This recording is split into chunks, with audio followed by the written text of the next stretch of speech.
اثر چھوڑتے ہیں، یعنی دوست اثر گزار ہیں۔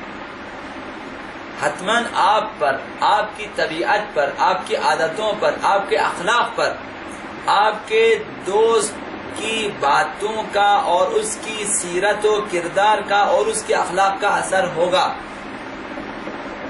یہ ایک قطعی بات ہے۔ لہذا اسلام نے اہمیت دی ہے، دوستی کے مسئلے کو اہمیت دی ہے، چونکہ انسان اپنے دوست سے سیکھتا ہے، خواہ خواہ اس کے اخلاق و کردار پر اس کا اثر پڑتا ہے۔ اور دوسری چیز، دوست ایک دوسرے کی خوشحالی اور بدحالی کے زمانے میں بڑی اہمیت رکھتے ہیں۔ خوشحالی میں بھی اہمیت ہے۔ اگر آپ کی مثال، ہمارے ہاں خوشحالی یعنی شادی یہی ہوتی ہے، ان سب سے بڑی خوشحالی ہماری شادی ہوتی ہے نہیں ہوتی ہے؟ جس دن آپ کی شادی ہوگی، آپ کے لیے اس سے بڑی خوشی کا کوئی دن نہیں ہوگا۔ صحیح ہے غلط؟ کیا فرماتے ہیں آپ؟ ٹھیک یہی ہے نا؟ دیکھیں یہ ہم لوگ ہیں، جس دن 15 شعبان آقا امام زمان کی ولادت ہے، ہمیں اتنی خوشی نہیں ہوگی جتنی ہماری شادی کے دن ہماری خوشی ہوتی ہے۔ جس دن 17 ربیع الاول کو پیغمبر اسلام صلی اللہ علیہ وآلہ وسلم کی ولادت ہے، جس دن 9 ربیع الاول کو روز تاج پوشی ہے آقا امام زمان علیہ السلام ہے، اس دن ہمیں اتنی خوشی نہ ہوگی۔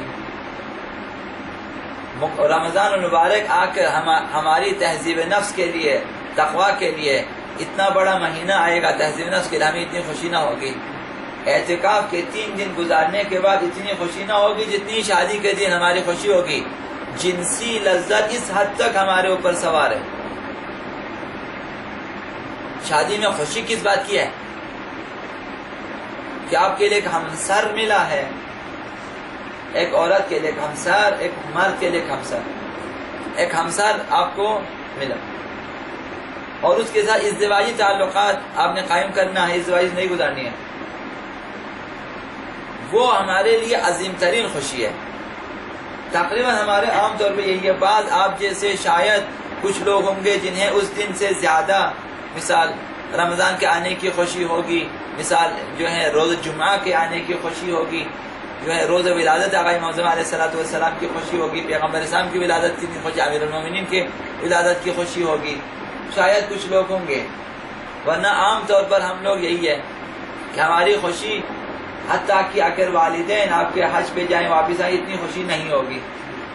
شاید آپ کے گھر میں بچہ ہو جائے، شاید اس دن، وہ بھی پہلا بچہ، دوسرے تیسرے میں وہ بھی نہیں ہے، پہلا بچہ اگر ہو جائے شاید اس دن آپ کی زیادہ خوشی ہوگی۔ لیکن عمومی خوشی جو پورے آپ کے خاندان کے لیے آپ کی شادی کے دن ہے، شادی کے دن۔ تو اگر اس دن، جس دن آپ کے لیے شادی ہے، خوشحالی ہے، اس دن اگر آپ کے دوست نہ ہوں تو آپ کی وہ شادی غمی میں بدل جائے گی۔ یعنی دوستوں کی اہمیت خوشحالی میں بھی اور غمی میں بھی۔ غمی میں تو ظاہر ہے، جس ہمارا کوئی عزیز فوت ہو جائے اور ہمارے کوئی بھی دوست نہ آئے تو اہمیت رکھتا ہے، دوست اہمیت رکھتا ہے خوشی میں اور غمی میں۔ دو چیز۔ تیسری چیز، انہیں خلاصہ عرض کر رہا ہوں، تیسری چیز ہے کہ دوستی کے لیے ضروری ہے کہ اس کی بنیاد ایمان اور تقوی پر ہو۔ یہ تیسری چیز ہمارے لیے سبق، تعلیمات اہل بیت کا خلاصہ دوستی کے سلسلے میں کیا ہے کہ دوستی کی بنیادیں کس چیز پر ہوں؟ ایمان اور تقوی پر۔ اپنے دوست کو، جسے آپ دوست بنانا چاہتے ہیں، کہ ایمان اور تقوی ہے یا نہیں۔ اگر ایمان اور تقوی نہ ہو تو اس کے ساتھ دوستی نہ کریں آپ۔ اگر ایمان والا ہے، با تقوی ہے، حلال حرام کی پرواہ کرتا ہے، واجبات و محرمات کی پرواہ کرنے والا ہے، اس کے ساتھ دوستی کریں۔ تو خلاصہ کیا ہوا کہ دوستی کی بنیاد ایمان اور تقوی پر ہو، اور وہ روحانیت سے قوت حاصل کرے، معنویات سے قوت حاصل کرے۔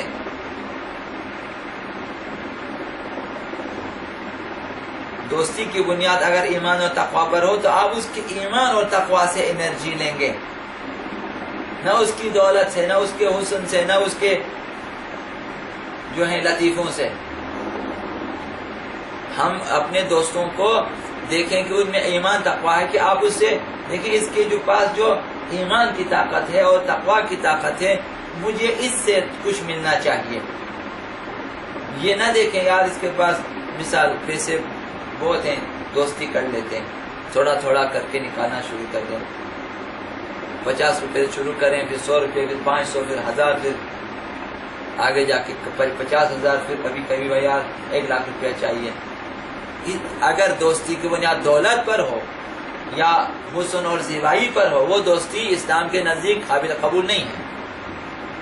کہ کسی کی زیبائی کو آپ دوستی کی بنیاد، کسی کی دولت کو یا مقام مرتبے کو دوستی کی بنیاد قرار دیں، اسلام اس دوستی کو قبول نہیں کرتا۔ اسلام کہتا ہے، اہل بیت یہ فرماتے ہیں، خداوند یہ فرماتا ہے کہ آپ کے دوستوں میں جو دوستی کی بنیاد ایمان اور تقوی پر ہونی چاہیے، تمام دوست با ایمان ہوں اور با تقوی ہوں۔ اور اسلام کہتا ہے چوتھی چیز کہ وہ دوستیاں جو ہیں دوسری چیزوں پر ہوں، غیر ایمان اور غیر تقوی پر ہوں، یعنی دولت، زیبائی، مقام، مرتبہ، ان چیزوں پر ہوں، وہ دوستیاں قابل اعتماد نہیں ہوتی اور مضبوط بھی نہیں ہوتی، ناکام ہوتی۔ 4، بد کردار اور فاسد لوگوں کی دوستی سے اجتناب کرنا چاہیے۔ جتنے چند دنوں میں ہم نے پڑھے اس کا خلاصہ یہ کہ فاسد اور بد کردار لوگوں کی دوستی سے پرہیز کریں۔ یعنی ایک شخص بد کردار ہے، اس کا کردار داغدار ہے، اس کا دامن صاف نہیں ہے، پاک نہیں ہے، اس سے دوستی نہ کریں۔ یا گناہوں کی پرواہ نہیں کرتا، وہ گناہ پہ گناہ کرتا جاتا ہے، حرام پہ حرام کھاتا جاتا ہے، گانے سنتا جاتا ہے، غیبتیں کرتا جا رہا ہے، ادھر ادھر کی باتیں کرتا ہے، چغلی کھاتا ہے، غیبتیں کرتا ہے، تہمتیں لگاتا ہے، نامحرم کی طرف دیکھنے والا ہوتا ہے، اسے ناموس کی پرواہ نہیں ہے، ایسے لوگوں سے دوستی نہ کریں۔ فاسد اور بد کردار لوگوں سے دوستی نہ کریں، کیونکہ ایسی دوستی خامخواہ انسان کو برائیوں میں ملوث کر دیتی ہے۔ دوست کی خاطر ہی صحیح ہم چلاؤ، یعنی ہم ہوئے ہیں، آپ کو ہم بتا رہے ہیں، ہماری نمازیں دوستوں کی وجہ قضا ہوئی، ہماری نمازیں قضا ہوئی دوستوں کی وجہ سے۔ ہمیں لے جاتے ہیں، دعوت کرتے ہیں، وہاں چلے جاتے ہیں، دیکھیں وہاں نہ نماز کا انتظام ہے، حتیٰ سجدہ نہیں ملتا ان کے گھر میں، یعنی سجدہ نہیں ملا۔ اہل سنت کی مسجد میں گیا، وہاں نماز پڑھی، سجدہ ڈھونڈ کے پتہ نہیں کہاں سے محلے میں ڈھونڈ کے لائے، یعنی ایسے بھی ہوتے ہیں دوست، دینی دوست سے ہمارے۔ ہم نے اگرچہ اس دن سے ہم نے توبہ کیا، اس کے بعد ہم نے دوستی ختم کر دی، لیکن یعنی بہت ہوتا ایسا ہے، آپ کو لے جاتے ہیں، رات 12-1 بجے تک آپ کو جگاتے ہیں، صبح آپ کی نماز قضا ہو جاتی ہے، دوستوں ایسا ہوتا ہے۔ یہ تو اگر چھوٹی کیسز ہیں، بڑے کیسز ہو جاتے ہیں۔